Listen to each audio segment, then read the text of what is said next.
All right, dear students. So in today's lecture, we are going to cover operators of Python. All right. So at first, let's talk about the arithmetic operators. Okay. Now, what do you think by an arithmetic operator? Basically, arithmetic operators are used to perform mathematical operations like addition, subtraction, multiplication, division, and so on. So today we will discuss all of this. All right? Okay. So let's go ahead. So here, first of all, we have addition as an arithmetic operator.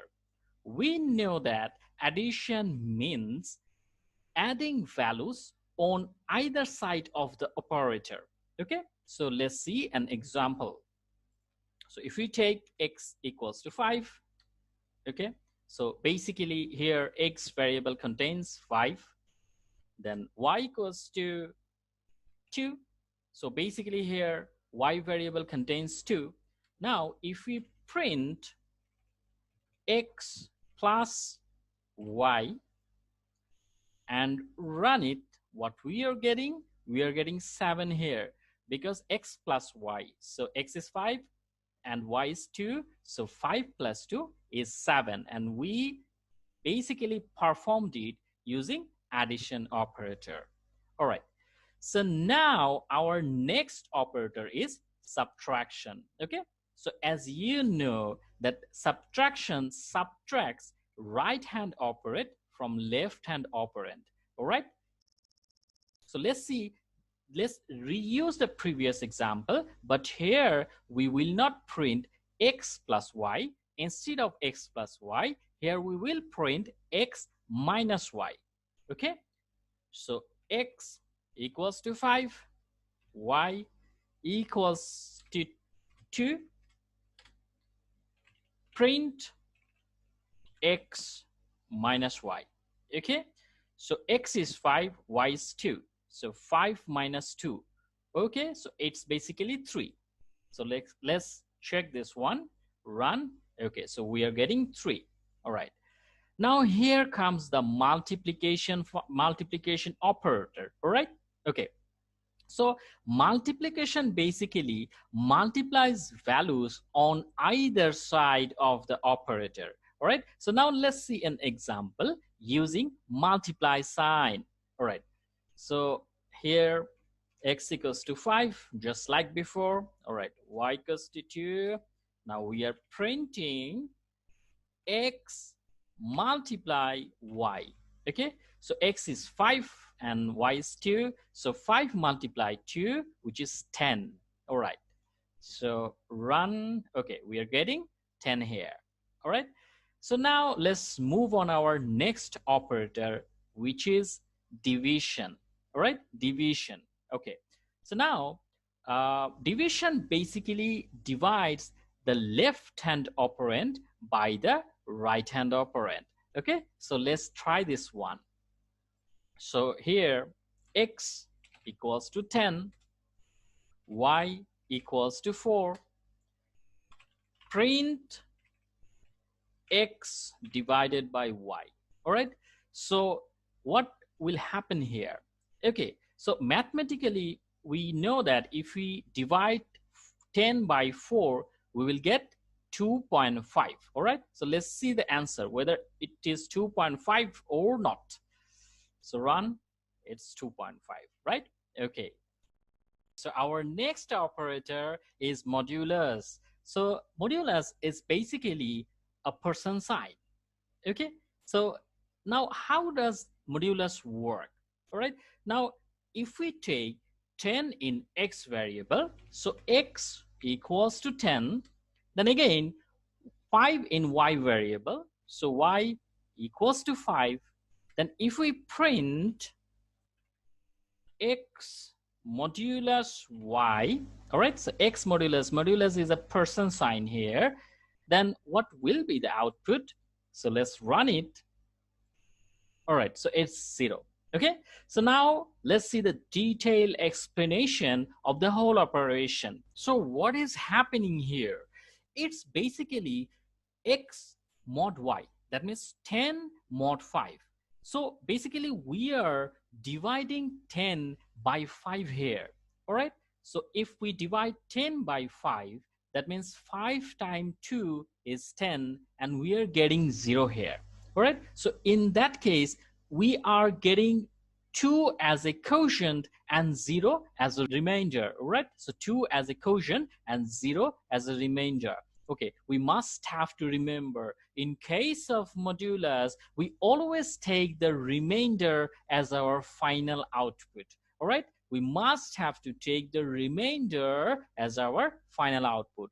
So similarly, if we do 3 mod 4, all right, so that means we are basically dividing 3 by 4, isn't it? All right, and what will be the quotient of ours? In that case, our quotient will be 0 and our remainder will be 3. So we will take 3 here.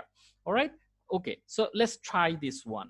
So x equals to 3, y equals to 4, and print x mod y. All right, so what will be the output? 3, because our remainder is 3 here.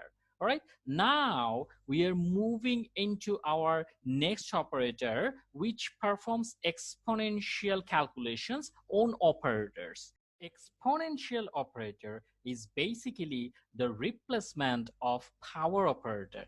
Okay, so now let's see an example. All right, so we have x equals to 3 here, and if we print x exponential 3, it's basically double star. All right, it's basically double star. Okay, so if we do that, then what does it mean? Here it's basically x exponential 3, and the value of x is 3, so it's like 3 to the power 3. All right, so exponentiation is basically the replacement of power sign, so it's basically 3 to the power 3. So what will be the answer of 3 to the power 3? Isn't it 27? So 3 multiply 3 multiply 3. Okay, so it's 27. All right, so let's see the answer. Exactly, so 3 multiplied 3 is 9, and 9 multiplied 3 is 27. So this is our exponential operator. Finally, we have our floor division operator, which falls under arithmetic operators.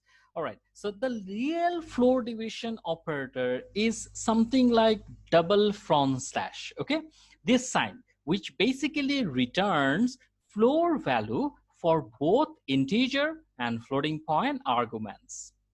For example, if we perform normal division between 5 and 2, more specifically, if we divide 5 by 2, what will be the output? Okay, so let's see it first.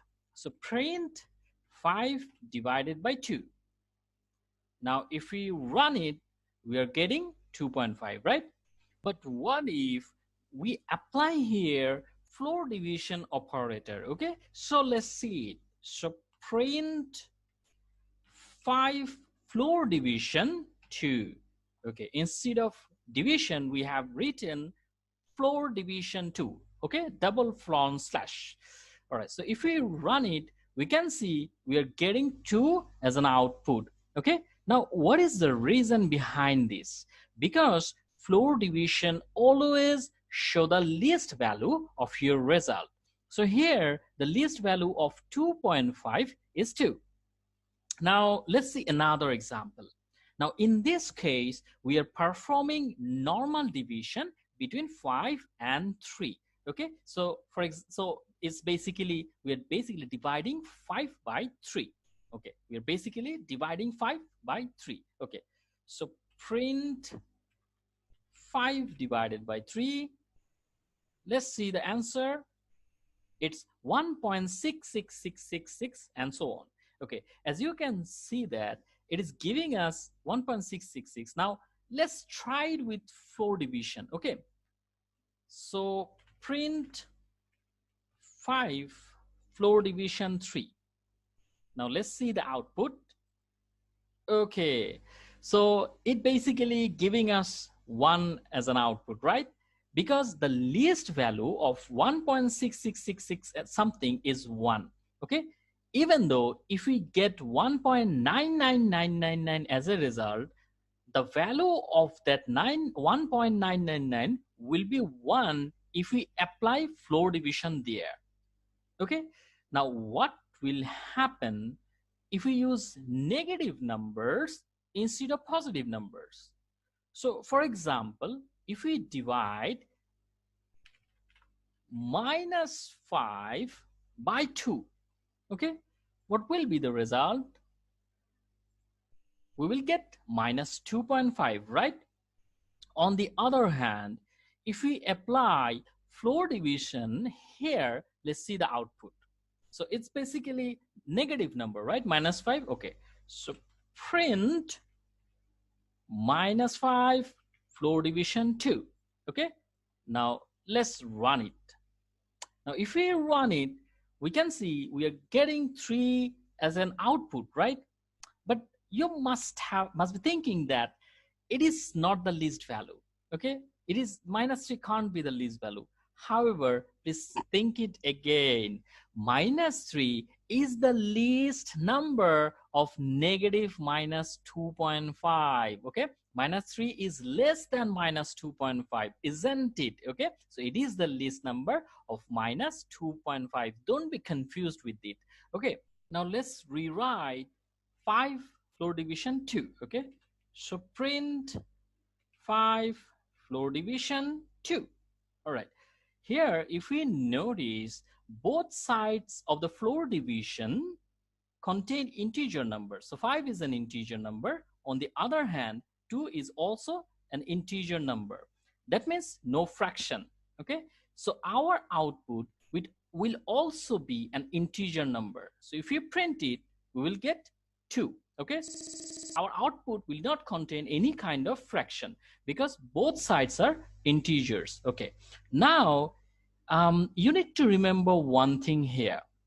If we use float numbers, for example, if we write print 5.0, which is basically a float number, and use the floor division and then 2, then what will be the output? Okay, the same thing, the same calculation, but here 5 is integer. On the other hand, here 5 is floating point number. So now if we run it, all right, we can see we are getting an answer which is also a floating point number. Okay, also a floating point number. So what you have to remember that if any side of the floor division operator, any side, it can be this side, it can be this side, right side or left side. Okay, so if any side of the floor division operator contains float numbers, then the output also will be in floating type value. Okay, the output also will be in floating type value. Again, if both sides contain floating point numbers of floor division, that means left side is a floating point number, and on the other hand, right side is also a floating point number, then the output will be floating point 2. Okay, so we need to remember these things in our head.